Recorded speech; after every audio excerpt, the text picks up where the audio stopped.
कोई ये ना समझे कि हमारा परिवार नहीं है। और अभी ये माँ रो रही थी यहाँ बैठ करके, इसके आंसू नहीं दिखते इन लोगों को, लेकिन सत्ता की चाटुकारिता करने में इतने बिजी हैं। मैं आप लोगों से एक बात और पूछना चाहता हूँ। कुछ लोगों को मैंने कही थी, उन्होंने कहा कि एक बार लोगों से पूछ लेना, तो आप लोगों से पूछना चाहता हूँ, क्या हमें इस सरकार का पुतला नहीं फूकना चाहिए जूता ही माड़ा पर आगे? लोग सहमत है तो मैं एक दिन जाकर के इनके पुतले बनवा ला और जूता ही माड़ा गलवा ला। और एक और बात मैं आपको बताता हूँ, ये जो एफिडेविट है मेरे हाथ में, ये मिर्चपुर कांड के सत्यवान जी है, यहाँ भी खड़े होंगे वो सत्यवान जी। कोई रिहेबिलिटेशन नहीं किया गया, इनको भी झूठ बोलता है व्यक्ति कि मैंने उनको मकान दिवा दिए, उनको जो है ना जमीनें दिवा दी, मकान बनवा दिए। कोई रिहेबिलिटेशन नहीं हुआ हमारे लोगों का। और ना हम लोग इतने सक्षम हैं कि हम लोग खुद उनका जो है ना कर सकते हैं। लेकिन आज इस देश में, इस प्रदेश में, आप चले जाओ राजस्थान में, उत्तर प्रदेश में, हरियाणा में, कहीं भी चले जाओ आपकी रूह कांप जाएगी। ऐसी ऐसी एट्रोसिटी हमारी बहन बेटियों के साथ होती है। अब ये कैथल में जो एट्रोसिटी हमारी बहन को चमार बिरादरी से थी, वो लड़की, उसको उठा लिया गया, उसको इतना मारा गया, उसके प्राइवेट पार्ट में डंडा दे करके घुमा दिया। 5 दिन तक ब्लीडिंग नहीं रुकी उस बहन की, और आज तक उसका जो है ना मेडिकल नहीं करवाया गया। तो ये कौन लोग हैं? ये कौन लोग है? कभी सोचा आप लोगों ने? वो ये जो लोग सत्ता में मेरे जैसे घुटने पले में पैर के बैठ जाते हैं, ये तुम्हारे लोग नहीं है। तुम लोग गलतफहमी है। बहुत दर्द हो रहा है लोगों को कि कृष्ण बेदी हमारा एक छत्र रहता है। कृष्ण बेदी इस पूरे समाज का दलाल है। मैं खुली पंचायत में कह रहा हूँ, अगर हमारा आदमी नहीं चलती कोई बात नहीं, पंचायत में आजा हाथ खड़े कर दे, हम तुझे फिर भी नेता मानेंगे। लेकिन ये लोग आपके लोग नहीं है भाई, ये लोग आपको बेचने वाले लोग हैं, ये समाज को तोड़ने वाले लोग हैं, जातियों में तोड़ने वाले लोग हैं। ये कह रहा था कि नायब सैनी अम्बेडकर के बराबर है, अरे उसकी जूती के नोक के बराबर प्रधानमंत्री भी नहीं है इस देश का। बाबा साहब अम्बेडकर इस दुनिया के लिए एक यूनिवर्सल आइकन है। बाबा साहब अम्बेडकर का कोई तोड़ नहीं है। बड़ी मुश्किल से अपने अंदर रोके हुए हैं। इन आंखों से जन सैलाब बहने को तैयार है, लेकिन इन आंखों से आग निकलनी चाहिए। हमारे भाई को मारा है, और देखिए आप इस चीज से बिल्कुल वो ना हो कि ये आंदोलन बहुत छोटा आंदोलन है। ऐसा नहीं है, यहाँ हजारों की संख्या में लोग हैं और पूरे देश में प्रोटेस्ट शुरू हो गए हैं। ये सरकार डर गई है आप लोगों से, और डर के इन्होंने नोटिस दिया है कि हम लोग इसका डिस्पोज ऑफ कर देंगे पोस्टमार्टम कर करके। मैं कहता हूं, अगर ये डिस्पोज ऑफ करना चाहते हैं तो कर लें, हमें कोई दिक्कत नहीं है। हम उस भाई की अस्थियां लेके इस देश के कोने कोने में जाएंगे और न्याय की मांग करेंगे। हर गांव में, हर जगह हम लोग जो है ना भगत सिंह की तरह, बाबा साहब की तरह, मनोहर साहब, काशीराम की तरह इंकलाब लेके आएंगे। ये हरियाणा जो है ये वीरों की धरती है, पंजाब जो है वीरों की धरती है, राजस्थान और दिल्ली ज्यादा दूर नहीं यहाँ से। कल हमने दिल्ली में मीटिंग करी थी, उसमें सरस समाज के लोग थे, बहुजन समाज के लोग थे। सारे देश में ये बात चल रही है कि यह न्याय कब तक रुकेगा। लेकिन ये मैं आपको स्पष्ट शब्दों में कहना चाहता हूँ, यह न्याय जब तक नहीं रुकेगा जब तक तुम मनीषा हाथरस-कांड की बेटी को अपनी बेटी नहीं मानोगे। यह न्याय जब तक नहीं रुकेगा जब तक भाई गणेश वाल्मीकि को तुम लोग अपना बेटा नहीं मानोगे। यह अत्याचार सोच समझ के किया जाता है। क्या आपने कभी सोचा है कि किसी उस जाति की लड़की के साथ ऐसा हुआ हो जो हमारे पर राज कर रहे हैं? नहीं होता।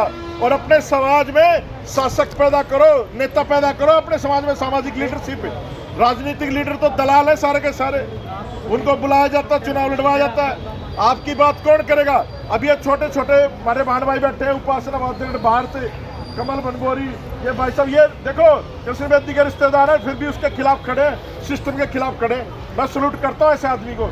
हमारा वो है जो हमारे साथ खड़ा है, हमारा वो है जो इस परिवार के दुख में आपके साथ खड़ा है। तो साथियों, ये जो आंदोलन है ये हटने वाला नहीं है, ना आप लोगों ने हटाना है। ये धरना नहीं है ये धरना इनकी सत्ता का नाश करके जाएगा, इनको पता चल जाएगा। और ये कोई सरकारें वोट से नहीं आई हुई है, ये आप लोगों को लगता है वोट से सरकारें आई हैं। ये लोग एक जिन है इनके पास, CVM, उसको घिसाते हैं, सरकार निकल आती है। इनका कोई वो नहीं है, इसीलिए ये लोग अत्याचार कर रहे हैं कि हमारे किसी लोगों की इनको जरूरत नहीं है। ये लोग कहते हैं, खुलेआम कहते हैं कि वोट कहीं डालना हमें मिलेगा। लेकिन आज जो हम लोग यहाँ पर इकट्ठा हुए हैं, आप लोगों में वो खून दौड़ना चाहिए। बहुत सारे लोग मुझे कहते हैं कि संदीप भाई आप ऐसे कहते हो वाल्मीकि समाज को, आप ऐसे कहते हो। मैं कहता हूँ मैं इस नालायक समाज में लायक की पैदा करने के लिए पैदा हुआ हूँ। बाबा साहब अम्बेडकर ने हमें लायक बनाने के लिए संविधान दिया था। मनोहर साहब काशीराम कहते थे कि मैं इन नालायक लोगों को शासक बनाना चाहता हूँ। तो हम नालायक लोग हैं, हमारी बहन बेटियों की इज्जत लुट जाती है, लेकिन हम तमाशबीन रहते हैं। हमारे बच्चों को सरेआम मार दिया जाता है, हम लोग तमाशबीन रहते हैं। हम लोग सत्ता की कुर्सी से चिपके रहते हैं। तो हम लोगों को सोचना चाहिए। और बहुत सारे लोग डीएससी का ठेका लेके बैठे। ये देवीदास है इसका नाम, इसको लोग डीएससी के नाम से ही जानते हैं। इसका संघर्ष सबने देखा है। लेकिन कुछ लोग पगड़ियां बांध के बड़े बड़े आयोजन करके सरकारी कहते हैं हम लोग तुम्हारे वाले के। ये वर्गीकरण जो है रोजगार की लड़ाई है, ये समाज की लड़ाई नहीं है। और तुम्हें सम्मान की लड़ाई लड़ने के लिए बाबा साहब अम्बेडकर ने संविधान दिया था, सेल्फ रिस्पेक्ट मूवमेंट के लिए, रोजगार के लिए नहीं। पेट भर के कुत्ते सूर बिल्ली भी सोते हैं भाई। आज हम उसी व्यवस्था में लाके खड़ा कर दिए। हमें आपस में लड़ने की जरूरत नहीं है। तुम्हारा विरोधी चमार समाज नहीं है। कुछ लोग बांटते आपस में और कहते संदीप भाई अब चमारों की बड़ी तारीफ करते। मैं चमारों की तारीफ नहीं करता। जो इस अम्बेडकर के लिए लड़ा है, जो इस संविधान के लिए लड़ा है, जो इस मूवमेंट के लिए लड़ा है, जिन लोगों ने काम किया है इस मूवमेंट में, मैं उन लोगों की तारीफ करता हूँ। चाहे वो वाल्मीकि हो, चाहे वो धानक हो, चाहे किसी भी कम्युनिटी से हो सकता है। दीना भाना वाल्मीकि न होते तो काशीराम साहब भी नहीं होते। यह हकीकत है। हमारे लोगों ने भी बराबर योगदान दिया। लेकिन इस विचारधारा को जन जन तक पहुंचाना पड़ेगा।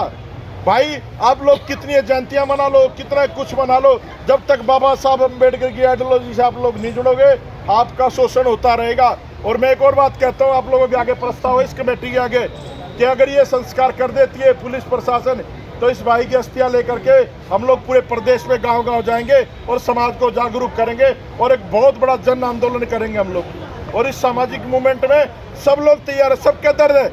आज ये जो फोन है, जो सोशल मीडिया है, आप ये मत सोचना चंद लोग हैं। अभी लाइव जो ये लोग चला रहे हैं, लाखों लोग आपसे जुड़ गए हैं। मेरी पूरी जो भी फॉरेन कंट्रियां, चाहे अमेरिका हो, कनाडा हो, सारी कंट्रियों में बात हो रही है। लोग वहां भी प्रोटेस्ट के लिए तैयार है। और जो लोग प्रलोभन दे रहे थे इस परिवार को, कह रहे 8.5 लाख रुपए ले लो और ये आंदोलन खत्म कर दो। मैं कहता हूँ अपना छोरा मरवा 1 करोड़ रुपये भी दूंगा तेरे में, अपने लड़के को मरवा हम लोग देंगे। तो ये लड़ाई स्वाभिमान की है, सम्मान की है, संविधान की है। यहाँ पर हम लोग पेट भरने के लिए नहीं पैदा हुए, ये आत्मसम्मान से जीने की लड़ाई है। तो आप लोगों से निवेदन है इस आंदोलन को रुकने मत देना, आर्थिक सहयोग भी करना इन लोगों का। ये जो बच्चे बैठे हैं, ये जो परिवार है, इनकी रोजी रोटी आप लोगों ने चलानी है। क्योंकि बिना आंदोलन, बिना पैसे के आंदोलन खत्म हो जाते हैं। तो इनकी जिम्मेदारी, इस आंदोलन की जिम्मेदारी आप लोगों की बनती है।